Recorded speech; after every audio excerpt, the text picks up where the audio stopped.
साथियों नमस्कार, आदाब, सत श्री अकाल, जय भीम, जोहार। मैं डॉक्टर दशरथ हिनोनिया स्वागत करता हूं परिचर्चा में। साथियों, हम बिहार चुनाव के संदर्भ में अब आज चर्चा करेंगे, लेकिन इससे पहले एक छोटी सी अपील कि यदि आप पहली बार हमारे चैनल पर आए हैं तो चैनल को सब्सक्राइब कर लें और यदि वीडियो पसंद आता है तो इसे लाइक और शेयर करना बिल्कुल ना भूलें। साथियों, आप सभी जानते हैं कि अभी बिहार में चुनाव हो रहे हैं और इंडिया ब्लॉक जिसमें कांग्रेस और जो आरजेडी है वो गठबंधन के साथ में जो है वो चुनाव लड़ रहे हैं इंडिया ब्लॉक के रूप में। वहीं पर एनडीए के रूप में जो है नीतीश कुमार और भारतीय जनता पार्टी और इसके साथ-साथ में जीतन राम मांझी और जो है चिराग पासवान है वो मिलकर चुनाव लड़ रहे हैं।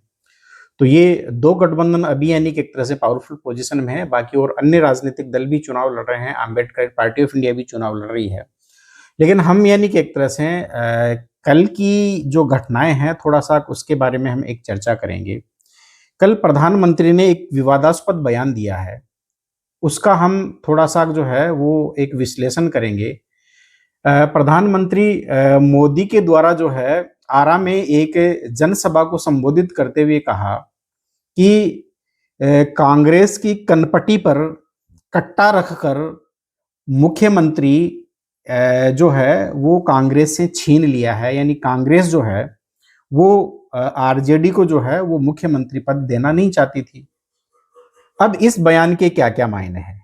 क्या वाकई में कांग्रेस और बीजेपी के बीच में इस प्रकार की चर्चा होती है? एक तो सवाल ये खड़ा होता है। क्या कांग्रेस ने यानी कि एक तरह से ये बात है वो प्रधानमंत्री को बताई थी? एक तो मायने इसके ये निकलते हैं। दूसरे मायने ये निकलते हैं, क्या वाकई में बीजेपी भी अपने सहयोगी जो राजनीतिक दल है उनकी कनपटी के ऊपर कट्टा रखकर और जो मुख्यमंत्री और जो मंत्री पद है वो यानी कि एक तरह से छीनने का काम करती है या उनको गठबंधन में रखने का काम करती है। सवाल ये भी मोदी जी के ऊपर उठता है कि ये कट्टा संस्कृति है, कहीं यानी कि एक तरह से आपकी जो बीजेपी पार्टी है उसमें तो ये प्रचलित नहीं है कि आप अपने सहयोगी दलों की कनपटी के ऊपर जो है आपने इसी प्रकार से कट्टा रख रखा हो। जैसे बिहार में यानी कि एक तरह से नीतीश कुमार की कनपटी के ऊपर आपने कट्टा रख रखा हो। जो है चंद्रबाबू नायडू की कनपटी के ऊपर आपने इसी प्रकार से कट्टा रख रखा हो ताकि वो आपको जो है समर्थन देते रहें और आप जो है सरकार संचालित करते रहें। या फिर जैसे बिहार में ये महाराष्ट्र में चुनाव हुए और चुनाव के दौरान यानी कि एक तरह से जो है एकनाथ शिंदे है उससे पहले मुख्यमंत्री थे, उसके बाद में जो है अब उनको मुख्यमंत्री बनाया है। तो क्या आपने उनकी कनपटी के ऊपर भी कट्टा रखकर और उनसे उनसे मुख्यमंत्री पद छीनकर और महाराष्ट्र में जो है देवेंद्र फडणवीस को जो है वो मुख्यमंत्री बनाया है? सवाल आपके ऊपर भी उठते हैं। इसके साथ-साथ में जहाँ-जहाँ पर यानी कि एक तरह से आपकी गठबंधन सरकारें हैं और दूसरे राजनीतिक दल वहाँ पर सत्ता में है, यदि वो आपसे इसी प्रकार से अलग-अलग यानी कि एक तरह से मुख्यमंत्री, मंत्री और जो है चुनाव के दौरान अलग सीटों की माँग करते हैं या एक्स्ट्रा सीटों की माँग करते हैं, तो क्या आप उनकी कनपटी के ऊपर कट्टा रखकर और उन्हें ये बात है वो मनवाते हैं? ये बड़ी अपने आप में यानी कि एक तरह से जो है बड़ी विडंबनापूर्ण बात है कि प्रधानमंत्री के यानी कि एक तरह से पद के ऊपर आसीन व्यक्ति इस प्रकार की कट्टा संस्कृति की बात असंवैधानिक बात है वो कहते हैं और चुनाव आयोग और उसके मुख्य यानी कि एक तरह से जो है कमिश्नर जो है वो चुप बैठे रहते हैं। ज्ञानेश कुमार गुप्ता जी जो है वो ज्ञानेश कुमार जी जो है वो। तो अब ये यानी कि एक तरह से जो बातें हैं ये कहीं न कहीं पर एक असंवैधानिक और अशोभनीय बातें हैं, वो आज भारतीय राजनीति का एक हिस्सा है, वो बन गई है। उससे पहले यानी कि एक तरह से ऐसे ही जो है वो आरोप लगाते हुए इनके द्वारा कहा गया था कि टेम्पू भर-भर कर जो है वो नोट है, वो अडानी, अंबानी यहाँ से आते हैं, आपके जो है खातों में जाते हैं। तो क्या ये टेम्पू भर-भर कर यानी कि एक तरह से इसका मतलब ये है कि आपके भी यानी कि एक तरह से इसी प्रकार से जो है खातों में और आपकी यानी कि एक तरह से पार्टी के पास में ऐसा पैसा जो है इन कारपोरेट घरानों से आता था? बहुत सारे सवाल हैं साथियों, क्योंकि कभी ना कभी यानी कि एक तरह से जो सच्चाई है वो किसी ना किसी रूप में जुबान पर आ जाती है। जिस प्रकार से अभी एनडीए में खींचतान चल रही है, तो इसी प्रकार से मोदी जी ने भी कट्टा रखकर और इनको जो है मनाने का प्रयास किया था? सवाल जो है बहुत अपने आप में यानी कि एक तरह से मोदी जी के ऊपर भी जो है वो जाता है। इसके साथ-साथ में साथियों एक और महत्वपूर्ण घटना है वो हुई है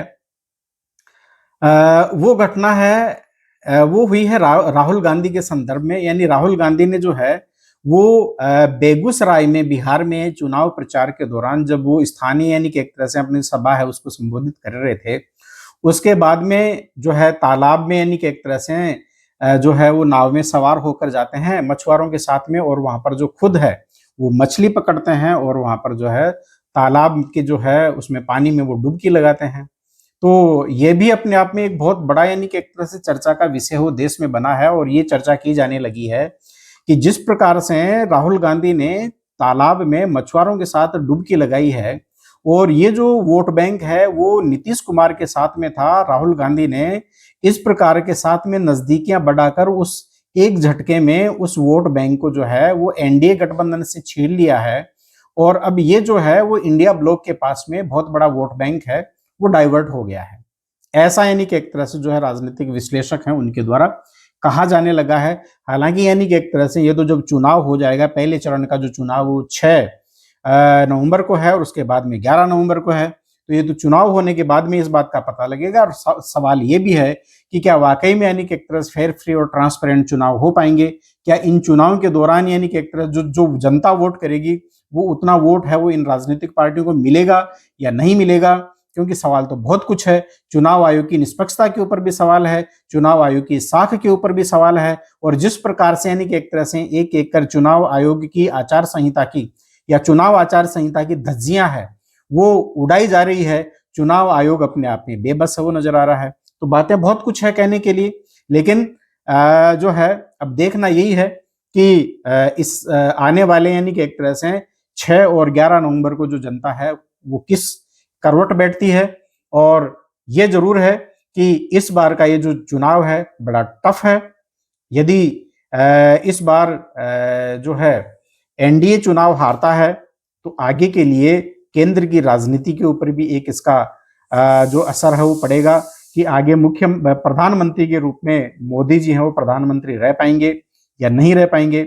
और यदि चुनाव इंडिया ब्लॉक हारता है तो उनके लिए भी एक बहुत बड़ी अपने आप में चुनौती रहेगी कि किस प्रकार से यानी कि एक तरह से आगे के लिए ये जो मुकाबला है वो मिलकर अपने आप में यानी कि एक तरह से लड़ें और जो है इंडिया एनडीए या फिर जो है बीजेपी को किस प्रकार से पटकनी दे, ये भी अपने आप में यानी कि एक तरह से महत्वपूर्ण मुद्दा रहेगा।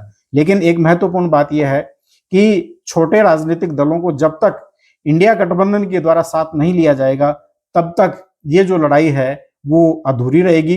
इसलिए इन राजनीतिक दलों के ऊपर जरूर यानी कि एक तरह से जो है वो इंडिया ब्लॉक को फोकस करना चाहिए।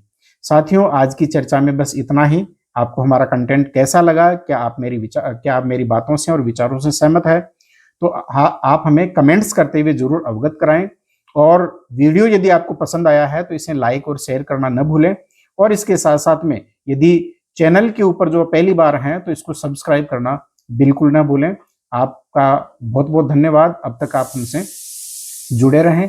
यदि आप संविधान, सत्य, विज्ञान, मानवता, मानव अधिकार और अंतर्राष्ट्रीय कानून, कॉस्मेनिज्म, अम्बेडकरिज्म, इक्वेलिटी, लिबर्टी, फ्रेटर्निटी और जस्टिस, ज्ञान, विज्ञान, मानवता में आप विश्वास करते हैं तो हमसे जुड़े, हमारी पार्टी से जुड़े और जिस रूप में भी आप हमें और हमारी पार्टी को मदद कर सकते हैं देने का प्रयास जरूर करें। बहुत बहुत धन्यवाद साथियों।